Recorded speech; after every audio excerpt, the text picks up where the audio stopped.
Hi guys, my name is Sheena and today I will be interviewing Wesley Tan, also known as MC Sonorus. Hello everyone, my name is Wesley, also known as MC Sonorus. Yeah, actually a lot of people have a mispronunciation of Sonorus, Sonorus, but it's actually Sonorus. Sonorus. Yeah, that pretty much just explains it. Yep. Okay, so today we'll be talking about your job as an MC. Sure. Yes, so can you describe a typical day on the job? So a typical day on the job will pretty much be me, turning up, saying hi to people that I've known or people who don't know me actually, and then ordering my drinks, and then just heading up there, getting the zone. I take the mic and then I just start work, and I really like pray for time to go really faster, because we're very tired. Yeah. Why do you find it tiring? It is tiring because for us, especially nightlife entertainers, we tend to work until about 3 a.m., 4 a.m., that kind of thing, and then we still go home, and because of that, our body clock is kind of screwed. So yeah, we pretty much sleep around like 8 a.m., 9 a.m. Oh. Yeah, so it gets pretty tiring as well. Yeah. I see. So what made you want to pursue a job in the media industry? Okay, so because when I was 17, I started out emceeing for my school's road shows. Back then I was in IT College Central, and they didn't have any like MCs at all. So I started doing all their shows and everything, and then like I found out that actually this is kind of like my calling. Like I really love the way how I could control the crowd, because MC stands for Master of Ceremonies. Oh, yeah, I see. a lot of people didn't know that, right? Yeah. So without the MC, the show cannot run, because the MC will set the pace for the show. He'll set the whole ambience, the vibe, the atmosphere. So I really liked it lah. When did you find out you had the MC voice? Oh, okay. So because like I said, so my school didn't really have any MCs at all, right? So I decided, hey, since I'm doing some of the shows and everything, why not try a radio kind of voice, just to play around with people. So I did some of the shows, and then I found out, hey, actually my voice is not bad. You have a sexy voice. Thank you. Yeah. But yeah, so what happened was they sent me for training, etc., and then it took me about quite a number of years to tune my voice to this. Yep. So what is your favorite part of working as an MC? My favorite part, if I'm doing like show hosting and stuff, right? My favorite part is of course getting the audience to interact alongside with me along the shows. And for nightlife, it's pretty much I like to observe. Okay, I like to observe people. Sounds a bit creepy, I know, but people do a lot of stupid shit. Okay, when it's dark and they're all facing one direction, right? But I'm the one that's facing everybody else. Yeah. So I can see what's going on, and I've seen a lot of weird stuff. Trust me. Tell me one. One. Okay. Just your favorite one. One of my favorite ones has to be this point. Okay, so I was working in Zouk, right? And it was a ladies' night kind of thing. There was this guy that was pretty drunk. He was having fun, he just met this girl on the dance floor. They were having a good time dancing together, and they started making out, which was fine, which was pretty normal in the club. Okay, so just remember, the guy was very, very drunk, right? So they made out halfway and everything, and he just separated his lips from hers and puked. It was a very close millisecond, so it's like if he hesitated just a little bit more, he would have puked into her mouth. Delicious. Oh God, not for me, but if that's your thing, then okay. Okay, so has your personality evolved over the course of your career? I would say so, yes, because it's pretty much like I have different personalities when I talk to my friends, to acquaintances, to people I don't know, to clients, etc. So as an MC, like I do have many voices of choice as well. And it really depends on who I talk to. So this little micro management kind of things for the voices and all, they kind of tune my personality to who I am today lah. Has it made you more outgoing, you would say, or were you always outgoing? Yeah, it has made me a lot more outgoing, to be honest. Like back then I was a really like quiet guy. Shy boy? Yes, a very shy boy. Yeah. Has your job affected your social life or your personal life? Yes. because like some of the events that I do, they happen to fall on festive periods, like Christmas, New Year's Eve, Chinese New Year, Hari Raya, etc. Because I celebrate all the the major holidays. Yeah. So the thing is that you do have to sacrifice a lot of your family time as well. Yeah, and the fact that you coming home like really late or early in the morning per se, depending on your view, it basically if you sleep through the whole day, you burn one whole day as well. Yeah. Yeah, so you're just pretty much there like in the evenings or in the nights with your family just for that short period of time. Yep. What opportunities has working in this industry given you?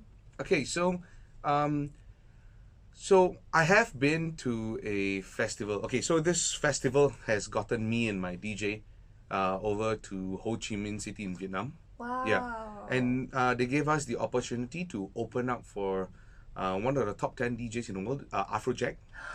Yeah, so we were playing before him, and it was one of the best moments of my life, to be honest. Wow. Yeah, and like on top of that, I mean, I do get to like work and meet local celebrities, musicians as well. Like, I have worked alongside like popular Singaporean rapper Sugar Shay. Ooh. Yeah, so like we did like a Martell launch together. So he was rapping and I was hyping, and you know, it was really fun.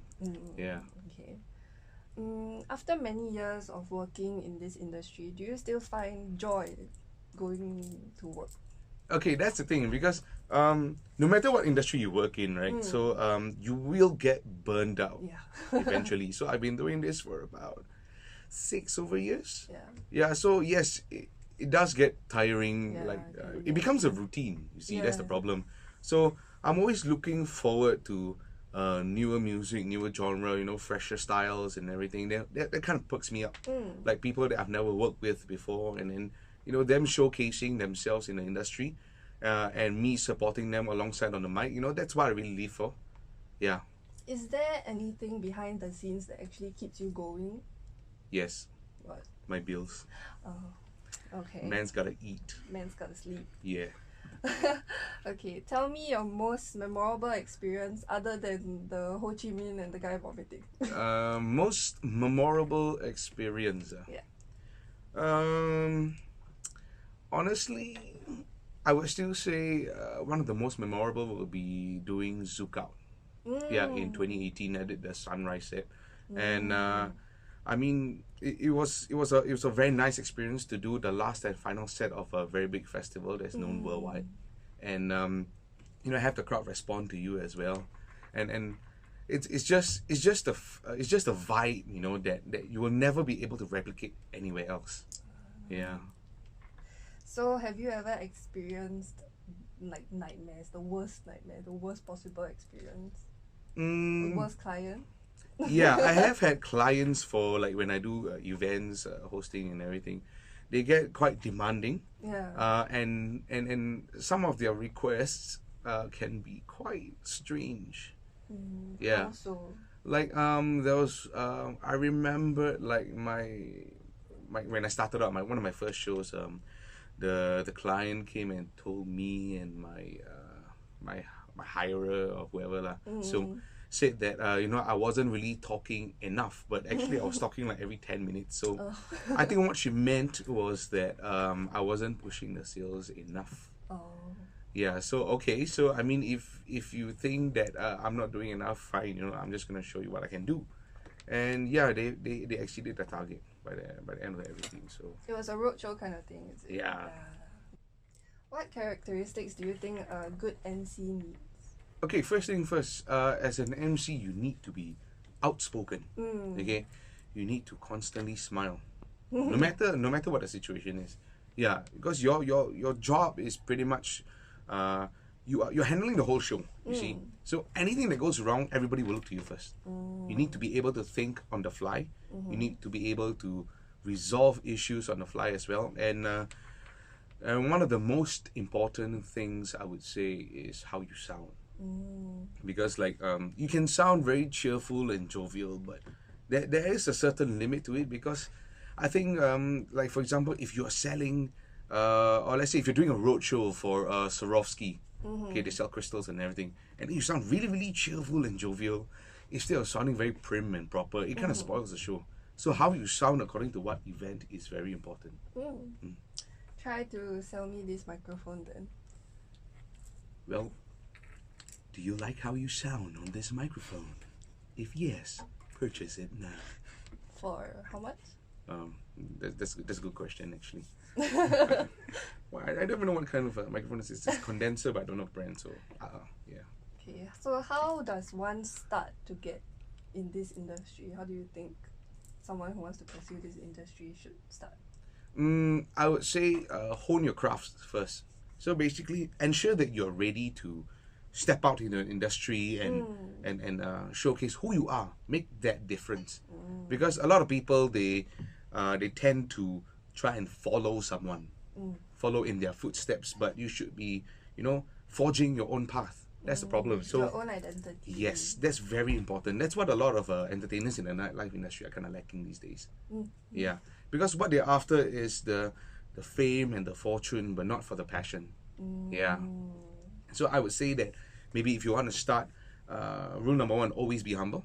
Okay, and second thing is always admit the fact. Okay, that you will never be good enough, and that's how you constantly improve. Oh, to push yourself. Yes.